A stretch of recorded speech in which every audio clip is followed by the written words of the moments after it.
perubahan. Saya melihat bahwa pemerintahan Jokowi ini wrong direction. Karena itu saya ingin memilih Anies Baswedan. Nah, itu cerdas pemilih seperti itu. Justru pemilih seperti itulah yang kita harapkan.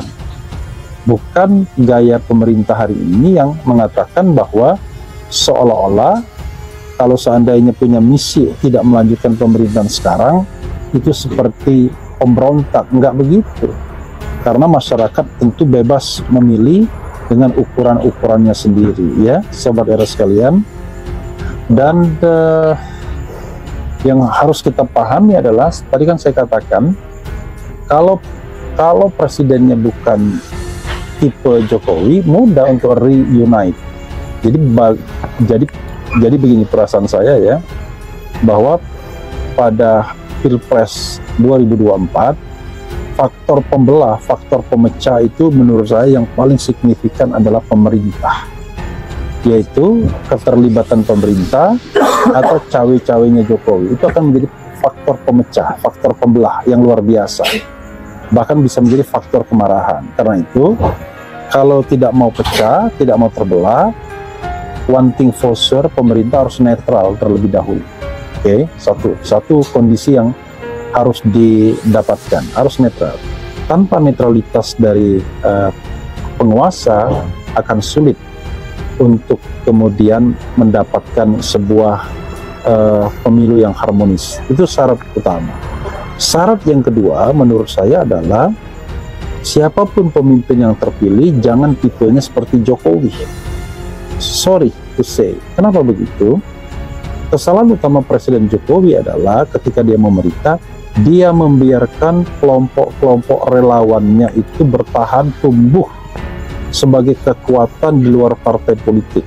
Dan itu tidak sehat bagi demokrasi. Kenapa tidak sehat? Karena relawan itu kan gunanya hanya untuk pemenangan.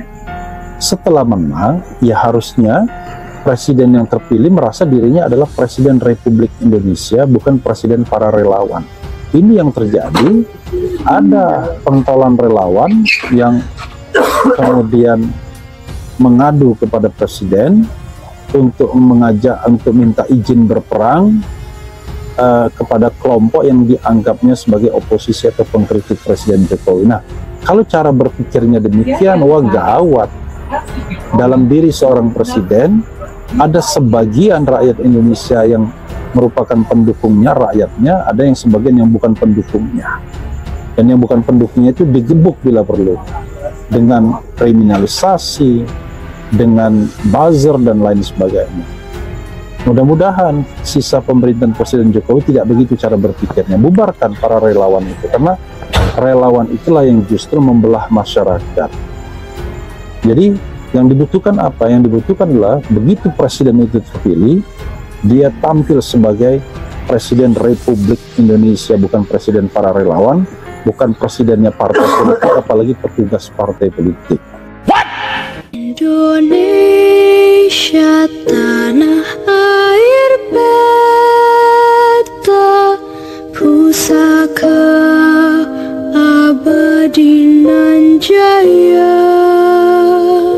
Salah satu yang ditakuti oleh buzzer Anies Rashid Baswedan itu adalah Pak Jokowi sekarang. Dan tugas mereka, para buzzer Anies, itu menapikan ya kecintaan masyarakat kepada Jokowi, mendiskreditkan terus Jokowi, memojokkan terus Jokowi, memfitnah terus Jokowi, seolah-olah mereka adalah kritikus ulung yang sangat objektif. Tetapi bagi saya itu bukan kritik. Bolehlah sedikit-sedikit kritik, cuma ini lebih kepada fitnah, lebih kepada memojokkan, dan lebih kepada membalikan fakta. Dan ini di sini saya masuk untuk meluruskan fakta yang mereka selewengkan, saudara. Salah satunya yang disampaikan oleh Refli Harun. Dia jelas buzzer Anies Rashid Baswedan di dalam hal ini, mungkin ketua tim medsosnya. Karena channelnya yang ya paling besar di antara yang lain, akhirnya Refli Harun selalu tampil pertama di dalam menaikkan, memasarkan, memojokkan Jokowi. Memasarkan Anies dan memojokkan Jokowi. Termasuk satu kali lagi menafikan cinta publik kepada Jokowi. Menafikan apresiasi masyarakat kepada pemerintah hari ini. Seolah-olah masyarakat menginginkan perubahan. Oke, tanpa lama-lama kita langsung lihat dulu nih apa yang disampaikan oleh Refli Harun. Ini gak main-main nih, tuduhan serius Refli Harun nih. Bahkan jatuhnya lebih bisa fitnah nih. Coba kita cek nih. Saya Jokowi kepada pemerintahan hari ini. Dan dia menuduh bahwa Jokowi biang kerok adu domba keterbelahan bangsa ini. Dan dia mengatakan, bisa sangat gampang masyarakat ini berdamai asal tipe pemimpinnya nanti tidak seperti Jokowi gitu. Dan satu lagi, bubarkan relawan. Satu-satu ya, saya akan uraikan pelan-pelan. Pertama, Jokowi adalah biang kerok keterbelahan bangsa ini. Pemecah belah bangsa ini. Apakah benar? Mari kita uji. Pas waktu Pilpres 2014, pas waktu Pilpres 2019, siapa yang sering difitnah? Siapa? Coba, siapa yang menghadirkan isu bahwa Jokowi anak PKI? Siapa? Siapa yang menuduh bahwa Jokowi itu bukan Islam? Siapa? Beredar majalah itu, tulisan itu di masjid-masjid banyak sekali dulu. Ada masyarakat yang terprovokasi, oh jelas ada.